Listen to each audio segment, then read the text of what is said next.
Hi, this is Bobby Kimbrough, and welcome to Off the Cuffs. I'm excited to have with me Dr. Martin. We were kind of laughing a minute ago, talking about the setup here, asking him how much he really liked our setup here, and he and I were having a little laugh about that. But I'm very excited to have with me Dr.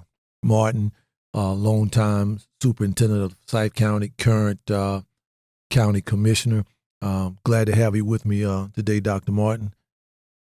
It's a pleasure. Pleasure's mine. Pleasure's mine. So, normally what we like to do is when we have guests on here, while I know a lot about you, I did a little research, the service that you've given this community. But we like for our guests, just tell us a little bit about yourself. I know you're Carolina. I know you're a Duke graduate. Yeah, I like to mess with you a little bit. But tell us a little bit about you, Doc. Well, Sheriff, I had a great life. I grew up in Georgia. I did go to Duke for undergraduate and a master's degree there. I know. And I actually taught high school out in Wilkesboro. I'd never been to Wilkesboro. Wow. I was in a program that found you a job. It's called a Master of Arts in Teaching degree. And I went out to Wilkesboro, taught high school 4 years. And my last year I was there, the principal came from the University of Kentucky. Wow. He was a great guy. And so I was thinking about going to graduate school to be an administrator. And he sold me that the University of Kentucky was the greatest place ever. And so I actually, I'd never been in the state of Kentucky, and I actually went there stayed in Kentucky 12 years, went to graduate school for 3 years, and then I actually just really kind of interesting, found myself, I was looking for a job, and I was probably a little overqualified for the principal jobs and assistant, but I interviewed for several, and a guy in my department at the University of Kentucky called and said, you know what? The smallest school district in this state has only one school, and it's K-8, no high school. They actually paid the district paid tuition to other school districts. Had a lot of city districts, and said that superintendent's job is open, and you might get that because kind of nobody wants it. Yeah. So I applied, and I had a 30-minute interview, and it's short, and then and they did hire me, which was great. And just to give you a flavor, the person who was the superintendent there left to become an elementary school principal in the district next door. Wow. and got a $7,000 raise. And a $7,000 raise in 1980 was a lot of money. Yeah, that's So basically, I had this great start in this very small city district called Southgate Independent Schools in Kentucky.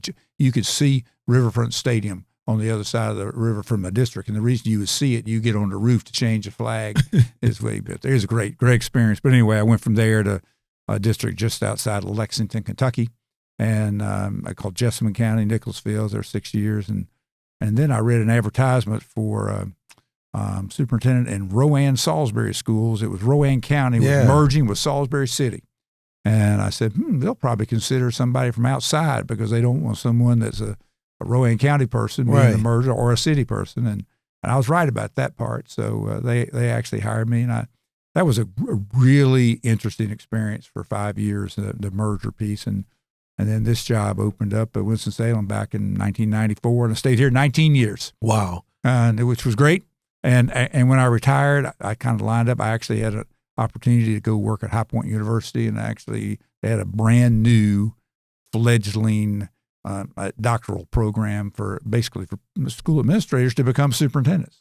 So it was a great fit for me. I got to write a number of the syllabi, if you will, for those courses. And I did 3 years full time and some part time. And then in 2014, I said, that was right after I retired also. I said, well, county commissioner provides a lot of funds for schools, and I'm interested in that. And so I ran for county commissioner then, and been on the county commissioner since, so I'm finishing 8 years, and I'm unopposed so I guess I'll be for the next 4 years, and then I'll probably be about time to ride off in the sunset. Getting old. We got a lot in common, Doc. I didn't know that you spent time in Kentucky. I spent time in a place called London, Kentucky. Oh yeah, I know where London is. Yeah, I spent some time in London, Kentucky. When I was with the DEA, we worked a lot of cases up there, and also we got in common is I didn't know you worked at High Point. I'm a graduate of High Point University. Yeah, Dr. Nito Cobain over there now. Yeah, Dr. Cobain is an unbelievable guy. Yeah, I got to know him some there, and it was really good. Send him an email. and he's answering it at 4:00 in the morning. Yeah, that's him. That's him. He's something else. I used to send him a lot of emails. He had this leadership program that cost a lot of money to be a part of, and I couldn't afford it. And so I was excited about wanting to be in it. So I just decided I would just go over there and ask him. And he told me that it wouldn't be right to allow me to be a part of it, when you had paying customers or paying people that were part of it. But anyway, he kind of let me become a part of it through emails. And so that's how I got to know him. This was after I had graduated. I was working in the Greensboro office then for a while. So, Doc, I've always wanted to ask you this question. So I know that you were the superintendent for 19 years, and there's a lot of wisdom there. The school systems have changed. A lot of things have changed the way they do schools. I'm a graduate of the public school system of 79. I came out of North Forsyth in 79 when Julian Gibson was the principal and Mr. Vic Johnson was the assistant principal. Mm-hmm. Mr. Vic Johnson taught me how to play golf, as a matter of fact. But I look at the school systems now, and I've been having this conversation with some of the school board members that have been here on the show. And we've talked about how the school system has changed and what the school systems used to be and how they were. And I always ask this question. We had a conversation the other day, is that when you look at the school systems after you've retired now, you look back, what are some of the changes that you think should be changed, or should we to move it? Like he was talking to educate me on what a Title I school was and how they come up with that number. And he talked about, and this is the part that amazed me, is that even under the same district and the same school system, you have schools that are not equal and undereducating. And I was shocked when they said that. And I said, well, how do you do that? Or how do we change that narrative? Well, clearly that the issues of basically ability of students, when you have kind of unequal outcomes. And one of the things that the State Department of Public Instruction does, and a lot of it's now required federal comparisons, there's a lot of testing. So there's a lot of assessment. So we have a lot of measures of student success. And unfortunately, there's an awful lot of stock put into the actual, how many kids are proficient? And that's a little different than, because a lot of people hear the proficiency of 53 or 54%, and they say, well, that's awful. 54 is failing out of 100. Well, it's how many kids crossed a certain threshold. Okay. And the kids that cross that threshold may be at 95% and maybe scoring very well. But one of the things that we have fortunately to have a very sophisticated measure on growth, student growth. In other words, it's a statistical model that actually predicts, looks at their previous performance and predicts where they should score. And you look at it within your cohort of kids. So you're kind of looking at all the third graders together, and it is a bell curve. And then you look at the fourth graders, there's another bell curve.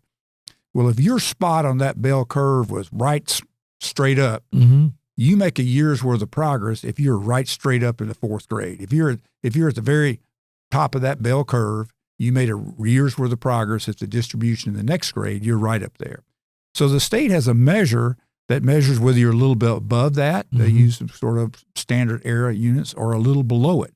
So there's some very bright kids that sometimes lose ground in comparison to their peers, even though they're 70, 80, 90%, of the student body is proficient, or they're scoring very well. I remember visiting a school in this county and said, a very high proficiency. I mean, it was like 90% of their students were scoring proficiently in grades 3, 4, and 5 in reading and math. I mean, they had outstanding. They were happy.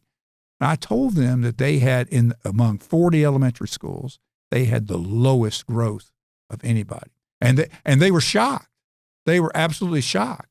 And I said, I know you don't look at this, but your kids are very high performing, and they're not growing as much as their peers are in the grade level, and that's in the state testing piece.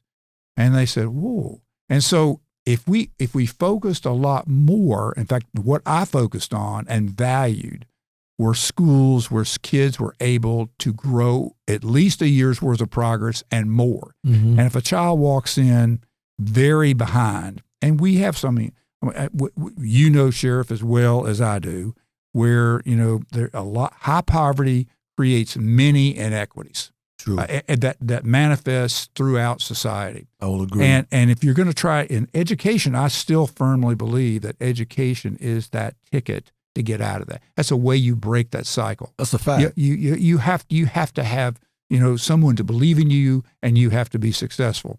So you have to learn things, and you have to see that that's something you want to do. You have to have a value system that I want to do that. So if we measure growth, we want to look and see that kids are growing more. So some of we created, when all this started, we had a program. We actually picked up the name from Charlotte called Equity Plus Schools.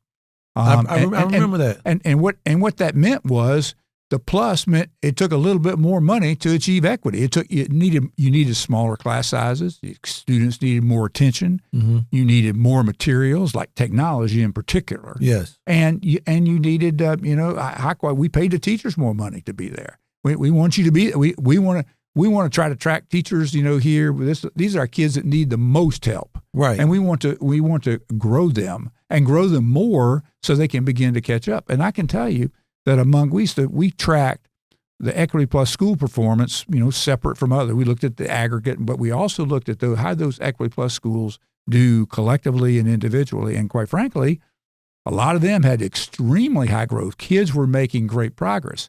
Their proficiency, however, was actually sometimes not as great, but they started way, way, way behind, and they were making, very, very good progress.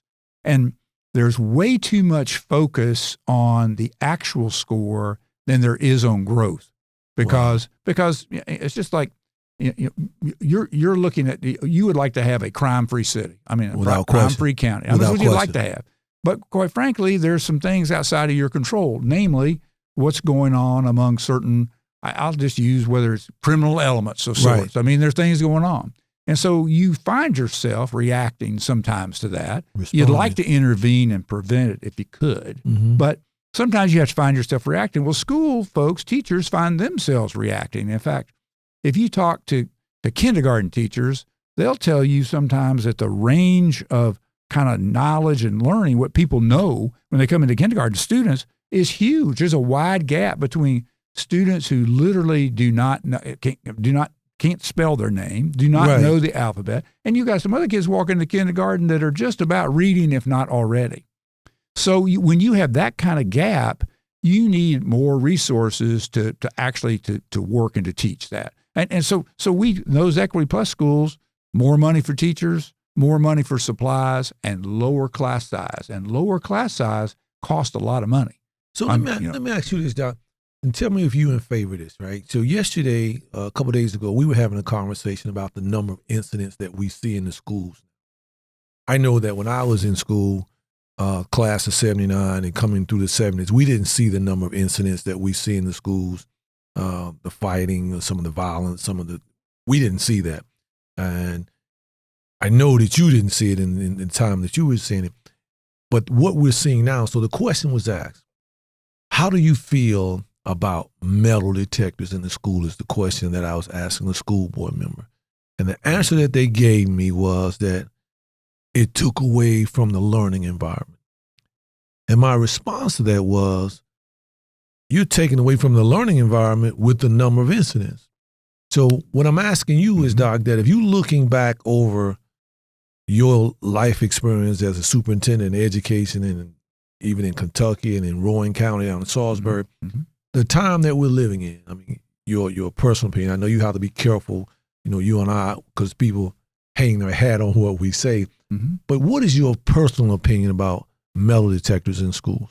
Well, kind of the rule of thumb, some of it has to do with pure logistics.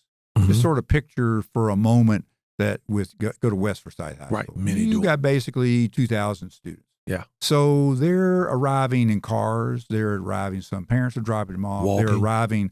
Yeah, some walking. They're arriving in buses. So they're all getting off. And at West Forsyth in particular, you've got a very open campus. That was a style of architecture with lots of different buildings and very hard. I mean, there's not. So you really have more, if you will, entrances. Well, in order for that to work, you've got the first entry into that building, regardless where you enter, you're going to have a metal detector. Right. And at the times, it's just like as you know about traffic. You know, people say, "Oh, there's a lot of traffic with schools." Well, the traffic at schools about 30 concentrated minutes in the morning and 30 concentrated minutes in the afternoon. I live right next to Old Richmond Elementary School. Yeah. I have to be careful what time I'm leaving because I'll be sitting there waiting. So you have all these kids. You have two things. You got to have a bunch of metal detectors. Number one, if you at West Forsyth, and you have people to man them, and you're going to have people. You're going to have kids backed up. So all these kids are going to be lined up waiting to do it. Now, and if you just sort of, I have a hard time putting myself back into the minds of a teenager. But if you sort of think about it, how can I beat this system? Right. So at West Forsyth, I mean, you got to have operable windows, at least one. That's right. So in the evening, somebody comes over and says, I'm going to beat this system. They drop off, a gun with a little thing on the side, outside a window of a classroom they know they're going to be in. And they go through the metal detector, and then they go over, and then they're figuring out they got a way to get down there, get a hold. They got a little string, a little thing, and Mac picks that up, pull that thing, and say, I beat this system. And so you get that kind of mentality going on. And so people are going to try to find ways, to beat it if they can. And the logistical side of 2,000 kids converging in a 30-minute period on West Forsyth High School with probably 25 entrances, that people can go, because you can go in the back of some of the buildings. So there's kind of like 2 entrances on every one of the buildings. You got about 7 buildings. That's 14 entrances. So imagine the gear up to staff that, all the equipment, all the stuff, and the lines. So I think it's probably not particularly attractive and very hard to do. In an alternative school, sometimes you can. You can. Low numbers of students, typically one entrance, and a way to do that. And that's a higher concentration of students that may have access to, to weapons. So it becomes one that I think that as I just read those, I've been around both with, guns, possession issues, both on campus. And I think kids are pretty good about telling folks. I think one of the things we used to try to work with students is that they need to feel, you need to tell these things because you need to, and you can keep it anonymous. You need to let adults know because you want to be safe and everybody else is safe. We want to do that. So you almost have to. In fact, you may be familiar with this study is done probably about 15 years ago now. I'm getting times fine, but the Secret Service, the U.S. Secret Service actually did a study of all the school shootings over a 10, 15 year period, and basically said, what is there any common denominator here? Because there's everything under the sun. And they said the one common denominator. I heard one of the co-authors speak at a conference, and he said one common denominator is that essentially all of these, in every case, there were people that knew this was happening. Exactly. They knew this was going to happen. Exactly. So it's a matter of trying to get people to feel compelled to talk. Or I think another part, and this is, I certainly know Darrell Walker well, was a school district, and I remember he told me about these, and you have it, the software that actually scans, like, I guess, Twitter messages and emails and texts and whatever, and it locks on keywords. Right. And you find so if people talk about a gun or this, and of course people try to get code words, but you get those things together.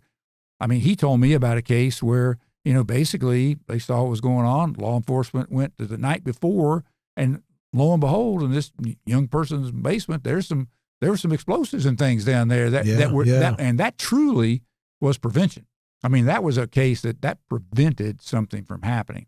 Now, that's, there's all kind of, if there's a foolproof, system, we'd all be doing it. That's true. And it would all be working. But I don't think that's happening. So I think it's one of those things. There are tools that can help you, and the tools, that kind of software to man it, screen it, follow up on it, and do it. And then cultivating a climate in school. There's a lot of work with in the school business and education business on school climate. Right. Well, and that has to do, and it has a lot to do with how much people in the building care about kids. And every child knows whether they can tell whether somebody cares about them or not. That's an amazing thing in a classroom. It is. Does this teacher care about me or not? Or do they don't? And we used to ask, we surveyed students in grades 5, 8, and 12. Excuse me. Those were the years that kids exited from the school building. Right. And so we surveyed all of them. And this in the early days, I mean, these were paper and pencil back in the early days. Mm-hmm. And so we got those back, and we asked one of the questions: is there a person at this school that you feel that cares about you? Mm-hmm. Is there somebody in this school building that cares about you? And what was staggering is that in elementary school, that number was 90%. I mean, there was somebody. Right. The person worked in the cafeteria, custodian. I mean, a lot of people have relationships. We talked to our staff about, the administrative assistant, people, bus driver, people see you in the morning. People care about you. So is there somebody in this school cares about you? You get into middle school, that number drops way down. In middle school, you got both adolescent issues, got things going on. You got the adults dealing with issues, and that number goes down to like in the 60s. Yeah, mine was Olin Schuler in high school, somebody that cared about me, right? That I knew that if I had a problem in the school, I could go see Coach Schuler or Mr. Johnson. I knew him, Jessup and Knifeone, Coach Knifeone and those guys. I knew, and Cartwright, of course, I could go see them. We were also having a conversation, I guess this ties into not almost, but where you sit now. So we was having this conversation about money. Me and Alex were having this conversation about money in the school system.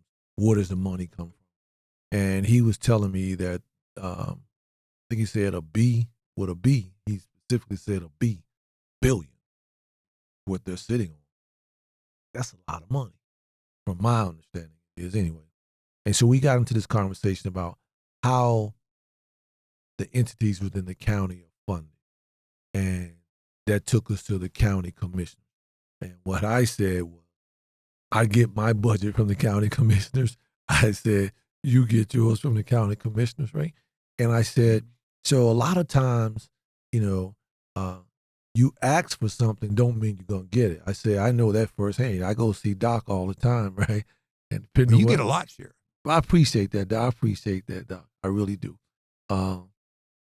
Contrary to what people might think, I actually love coming to see you because it keeps me sharp. Don't tell everybody, but it keeps me sharp. When I know I got to be sharp when I come see you.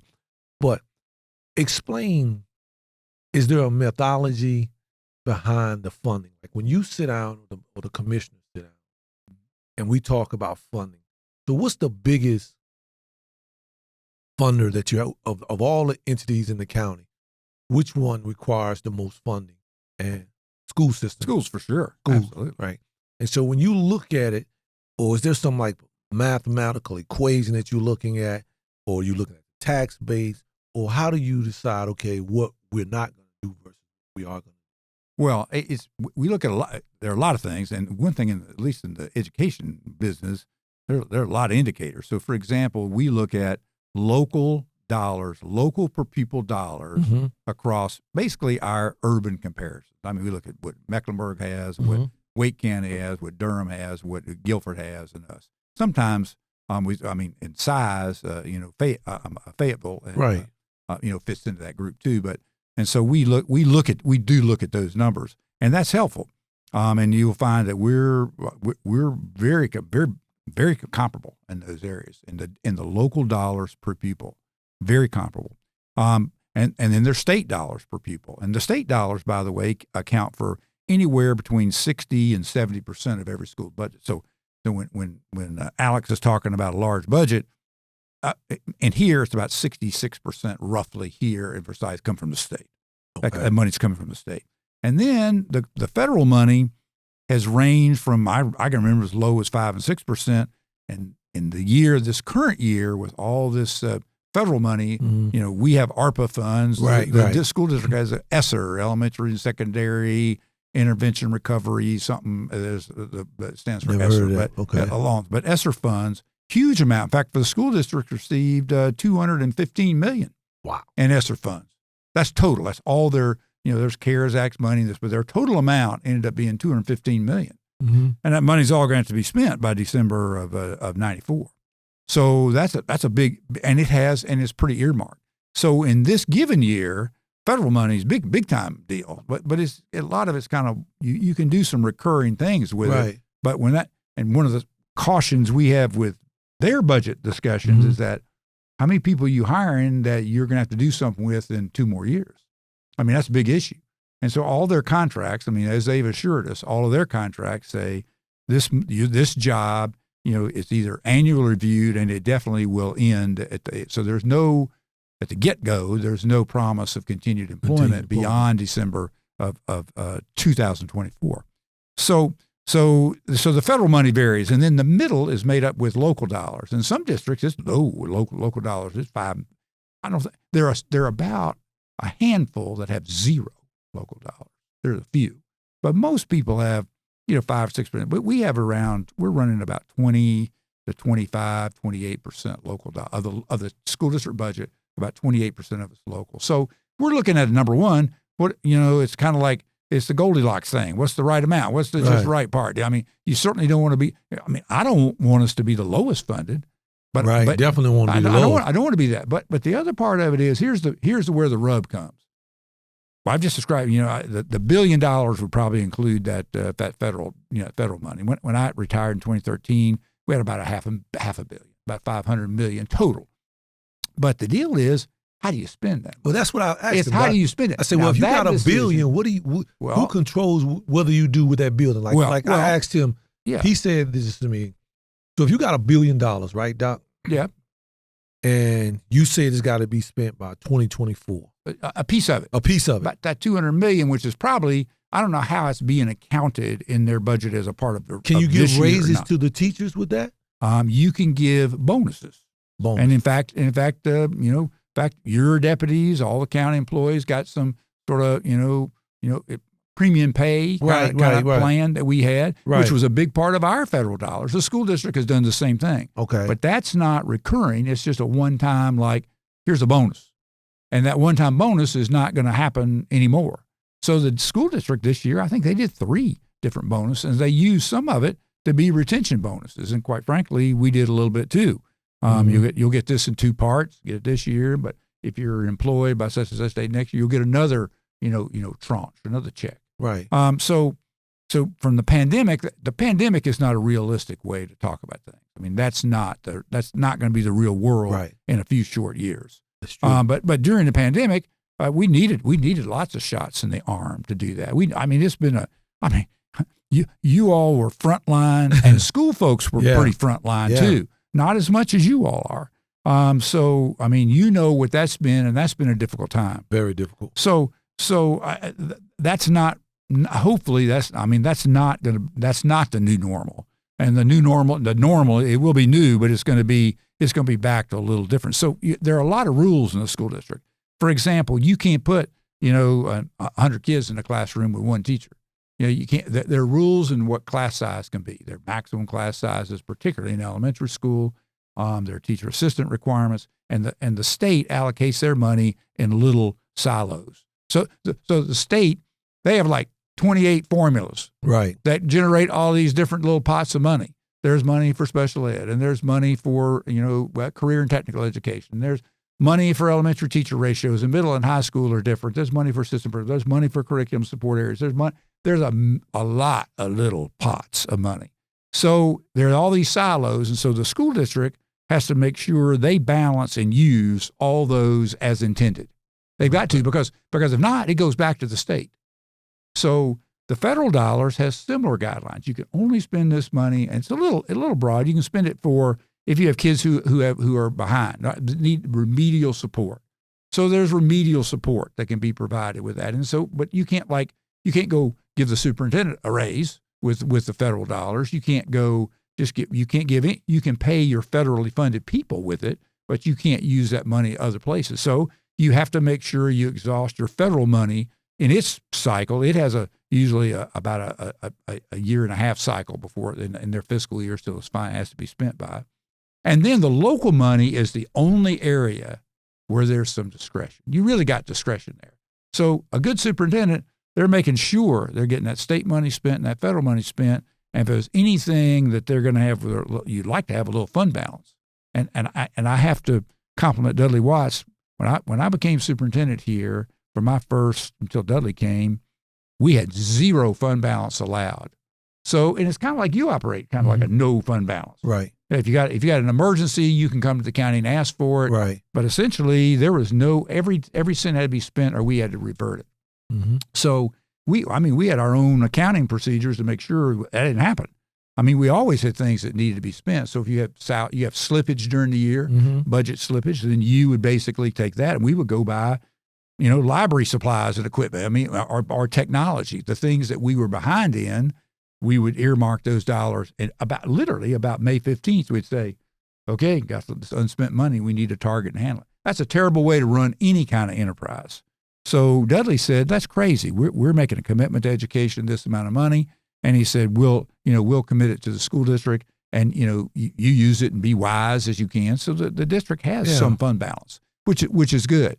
So it's a balance between recurring dollars. What are you going to keep in fund balance? Sometimes you can use fund balance to get things done and do that. So it's we monitor a number of things. Like, for example, the number of local teachers paid for with local dollars. Mm-hmm. Teachers pay because the state's mostly paying. So we look at the local teachers. Well, I can tell you that in the last few years, the number of local teachers being paid for by the school district's local money budget has decreased. That gets my attention. It gets my attention. And I've noticed that administrative costs has increased. So I'm looking at all that. I mean, I'm looking at metrics, and there's kind of how are they changing? What would have been the commit because priorities are reflected in how you spend your money. That's the fact. And you can get into figuring down to because the coding system for schools is unbelievable. 13,000 codes or something. I mean, the Social Security for employee number one is in one of the groups, in the Social Security expenses for this employee is a different code. You had 1 million codes. So it's a very complicated system. And quite frankly, the state itself has studied the financing system in North Carolina and said, it is way too complicated. Wow. It said a new finance officer takes them 2 or 3 years to figure out how to use their state money properly. So let me ask you this. So when you guys, 7 commissioners. Yes. So when you guys are sitting and commissioners are sitting and they're making these decisions, I know you all don't always seen that firsthand. So what usually guides you? I'm always, when I go in there and I'm sitting in the back, I always study you.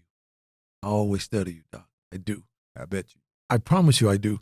And so sometimes I miss you, and sometimes I get you right. And I be trying to, what guides the commission? When you all sitting back there in the back rooms, I know y'all have conversations prior to this. You have a briefing.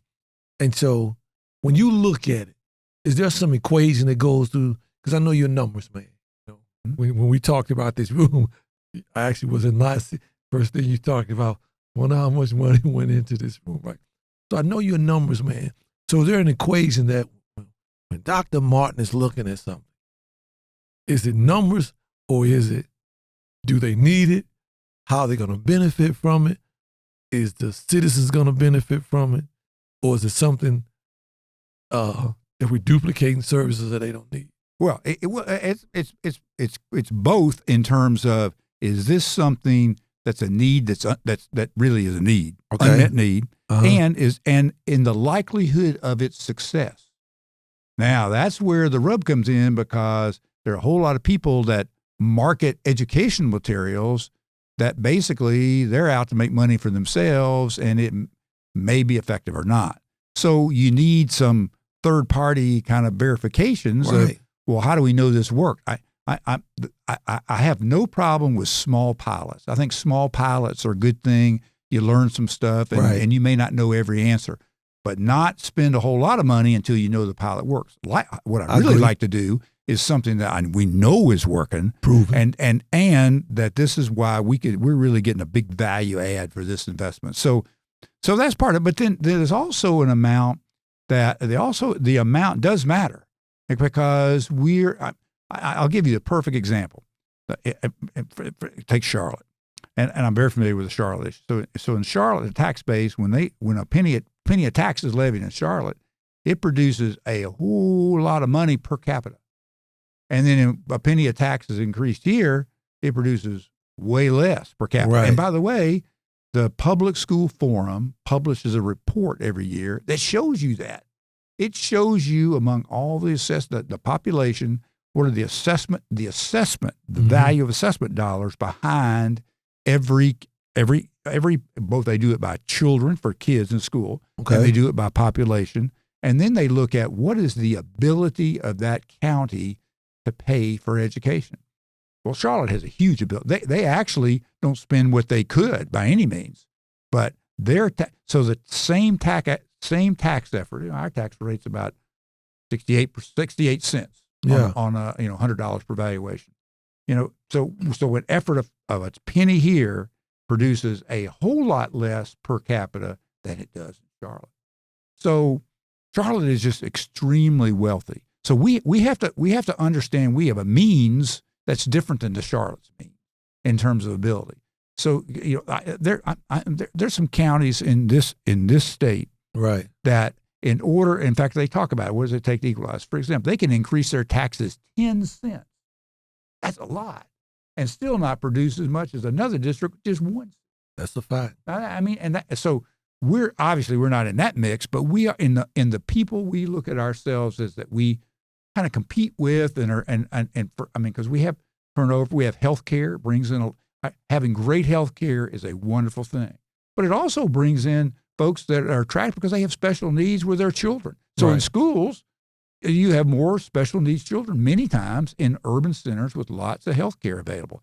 And that's wonderful for the families, wonderful for them.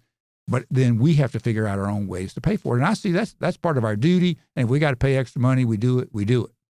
So it's all those things together. There's not a magic formula.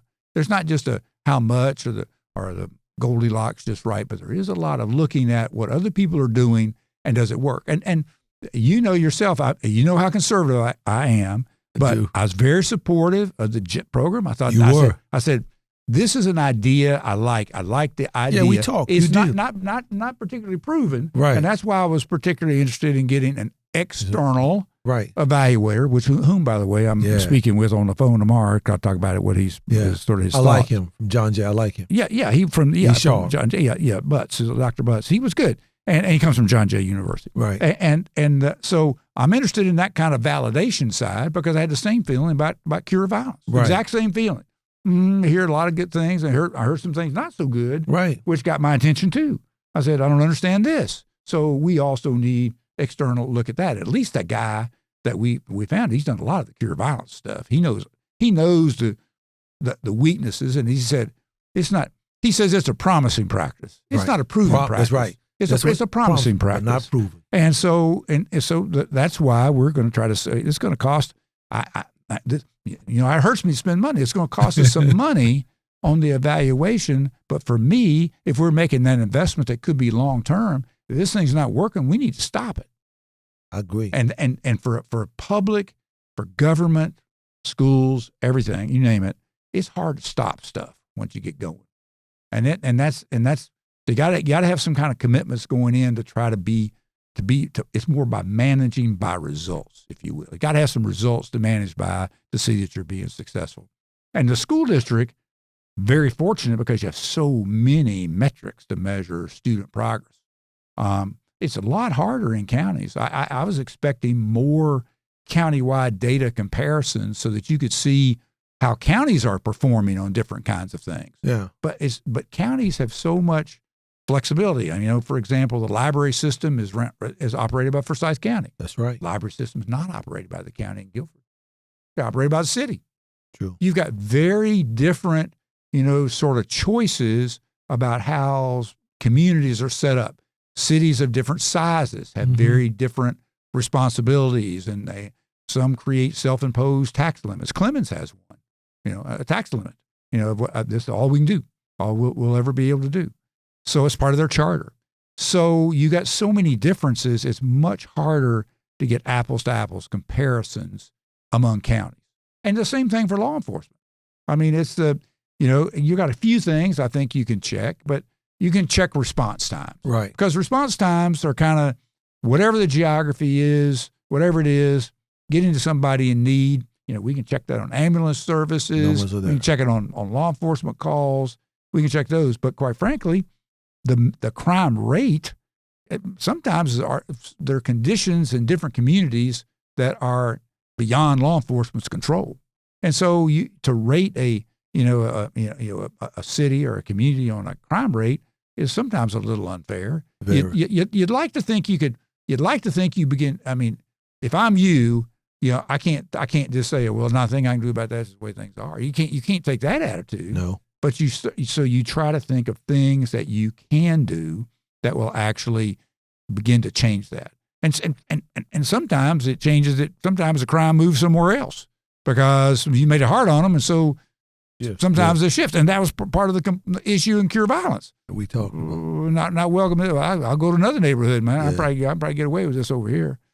So that happens for jurisdictions.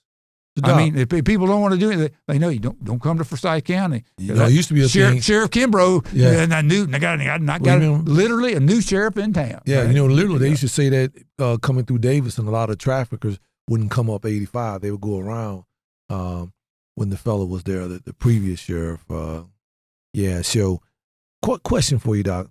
Out of all the things you've seen as we get ready to go home, tell me something that if you had a magic wand to share your wisdom that you think we need to work on as a community, we need to work on, whether it's a school system, sure, whatever you think it is. And I ask you that because you're very intelligent, man. I've always said that about you.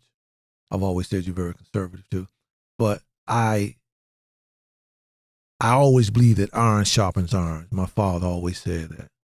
And so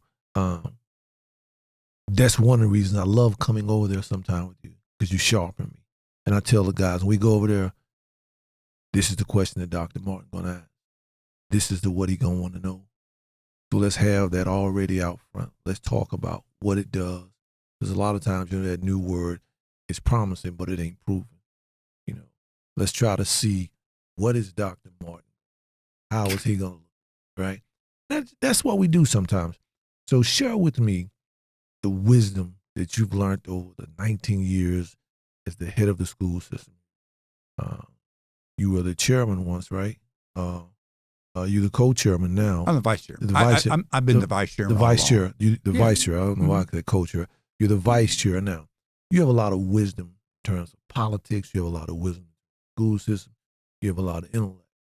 Share with me, just for a few minutes, what you see that we as a community think we need to kind of shift our focus, whether spending, whatever, because a lot of things are happening in the community. I mean, every day, Doc, if it's not violence, this, not that, the power, and when I go to meetings like you do, you sometimes it's like sensory overload, the things that are happening that are coming at you. And so I love the talk with our senior statesmen and people who have been in this fight for as many years as you have, to share your wisdom. Well, I first of all, I appreciate your kind comments. You've said many kind comments. I appreciate that. And I wish I could live up to everything you said. We don't always agree, but the fact is the fact. Those are true comments. But I can tell you this, and I have noticed this with aging, that crossed 70 this year. So I can tell that there's just a lot of things that I used to think I sort of knew that probably didn't really quite understand the complexities of some of those. So you always learn there's more you need to know, and that things are actually more complicated than they seem.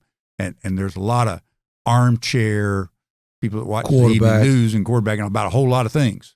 And I could go off on a tangent about an editorial about an education issue that I read by somebody across the state talking about how things were handled during the pandemic in education. And it I'll tell you the one thing it did think of, and this relates to what you and I do kind of, is that when you make decisions, particularly law enforcement, when you make decisions in the moment, you don't have all this time to go back to reflect on that somebody does, 6 months, 3 months. Oh man, they should have done that. That was they look at this. They should have anticipated this. Well, their training should have told them this and this and this and this. The point is, when you're in the mix, you got to make decisions with sometimes limited knowledge. Very quick. That's all you know, and you don't have any choices. That's it. And you got to make a decision, and that's true. In fact, one of the things when people write editorials in the newspaper here when I was superintendent, if it was one of those things, I might say, yep, that's it. But knowing what I knew at the time I made that decision, that's the decision I'd make again. And it might have been the wrong one, but I couldn't know any better. So we have to. I mean, everybody has to understand the human factor and principals.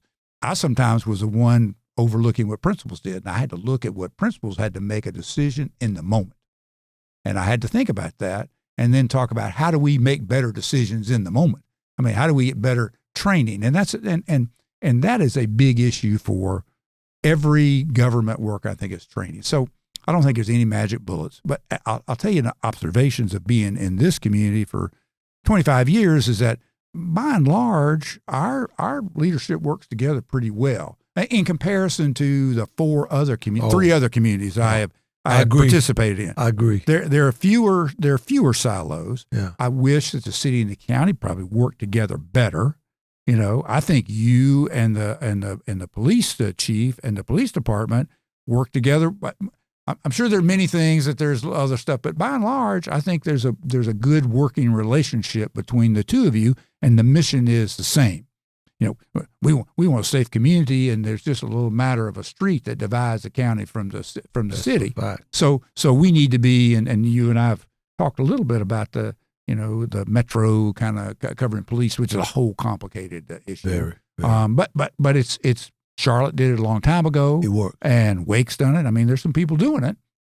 So, but anyway, I mean, I wouldn't be opposed to it if the sheriff's office was the one that was. That's what I do that. I asked you that. I asked you that once in a meeting. You did. I said, Sheriff, sounds like you're talking about might need to have a metro, law enforcement. But Doc, know why I say that though, Doc? Let me say this. Let me tell you why I say that. So, in law enforcement, I think that if you have someone dictating how you should police, right? Like you and I are elected. We answer to the people and God. That's what I answer to the people and God. So if a city manager or a county manager has the authority over me to evaluate me, basically tell me what I can and cannot do, I'm just a figure as that executive or chief or whatever the case may be. And I think that a law enforcement official, whoever that person is over that law enforcement official, should be free from strings. They should be governed by the people, and it could be a 2-year term. If the people are not satisfied with it, then guess what? Vote somebody else in. That's what I believe. I just think that it's difficult. Some of the people that I have talked to that sit in the chief spots, things that they want to do that they can't do. We have a conversation the other day just to give you particulars, but that would be my thoughts on it. Well, I could comment a little on that because in one regard, as superintendent, I said grace over a lot of different issues. Exactly. But the point was, in fact, just as you commented that your preparation when you come to the commission is that you prepare. You're anticipating we need to be prepared, and preparation is a part of what makes people accountable. And quite frankly, when I was superintendent, I worked with some boards of education. I've worked with many different boards over 30 years. Wow. And so some of them were pretty laissez-faire. I mean, they were just pretty laid back. And quite frankly, I it was whatever I kind of wanted to do. They're going to say, yeah, that's good. And that didn't keep me. I wasn't sometimes as careful in my preparations and presentations to them. So when I had boards that were a little more sometimes split but I actually prepared way better for those board meetings. And quite frankly, I think got better results, and I had to work harder. And some of it I thought was unnecessary work. Yeah. But the point was I had to work harder, and I probably think that's good. And I think that you can't, that, the people can't make, there are some people that, I mean, I guess back in the ancient days of Athens, Greece. Yeah. I mean, they had a pure democracy, buddy. Yeah. I mean, basically, about every citizen, they voted on lots of stuff. And it was kind of that roots. Right. But when we got into representative democracy and got into I mean, how many people will go vote beginning this week that really have no idea what they're voting for? True. But, and to get in the information. And by the way, it takes a good bit of information, a good bit of work to get the information to even know about all the candidates. So as a result, we have to. There has to be. It probably can't be, in my opinion, just the public. There has to be other people because in a sense, the commissioners and we share the same value and outcome. We share it. We want our community safe. We want, when somebody calls an ambulance, we want one there to save their life and to get them to where life-saving training people and get them to where they can get help. So we all want those things. And so it's a matter of understanding of best practices. What does it cost to do that? And I probably don't object to the fact that governments control some of the budgets. In fact, I mean, I could argue that all the places I was superintendent outside of North Carolina, my Kentucky days, school board had taxing authority of its own.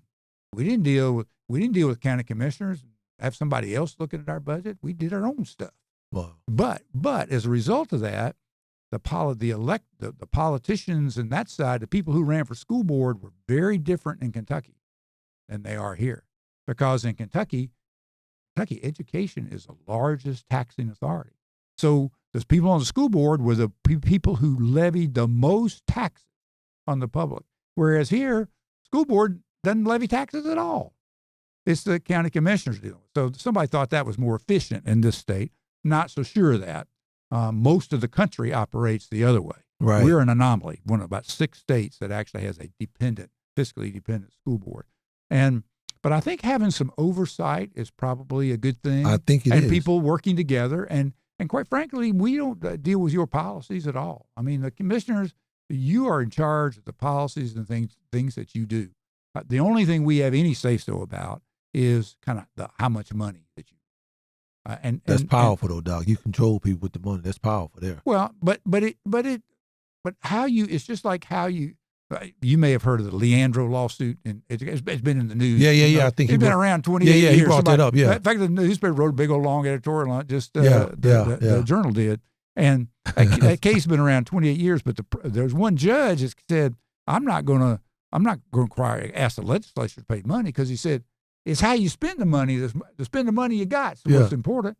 And that guy was a judge on that case forever. And now they had a new judge that said, well, I think school districts ought to pay this money. And the legislature said, well, I believe we're the ones that levy money. So now it's in the North Carolina Supreme Court. Yep. Going to get a report on tomorrow. I get some part of that. So anyway, but I think having that's probably okay. And I apologize for kind of rambling. No, that's fine. That's fine. You asked a good question about that. Your first question was, how do we make this community better?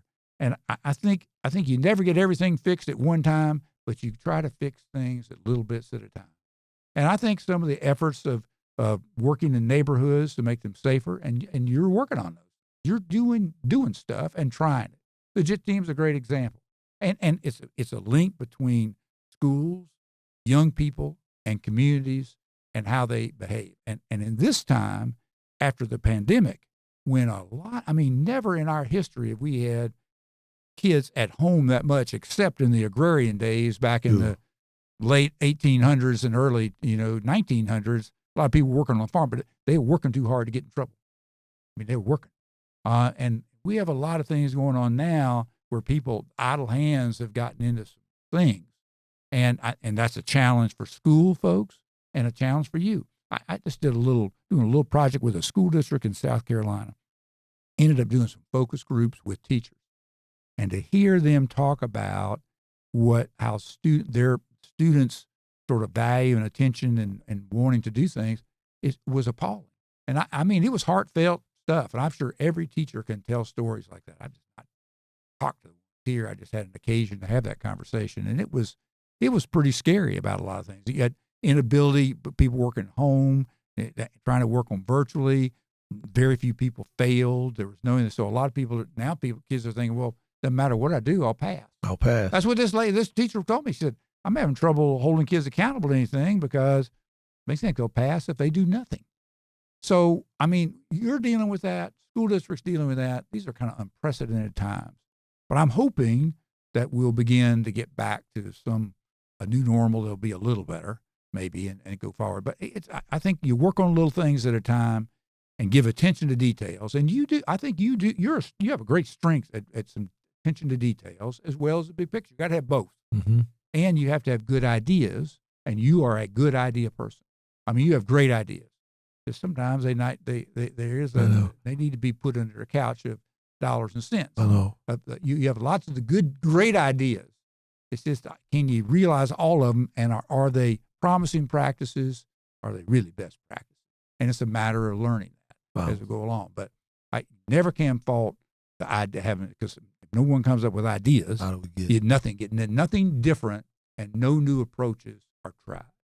So I mean, yeah, we'll probably disagree about dollars and cents issues, but there's a lot of we probably have more in common. We do. Than we don't. Yeah, that's what I was going to say, Doc, is that I have really enjoyed this conversation with you. I really have. And it makes a difference when you really sit down and talk with people and get to know them, because sitting here, I have actually seen a totally different side, and we have a lot in common. We are more alike than we really are different. And I have really enjoyed talking with you. And as I've always said, we haven't always agreed, but I've always respected you. My father raised me on that thing about iron sharpens iron. And I tell the men and women that are part of the team here, I don't like yes people. I don't. And so I applaud you for what you do. I thank the commissioners for all this that you all check. I appreciate all that y'all do for making us, without question, the most progressive, if not the best sheriff's office in the state.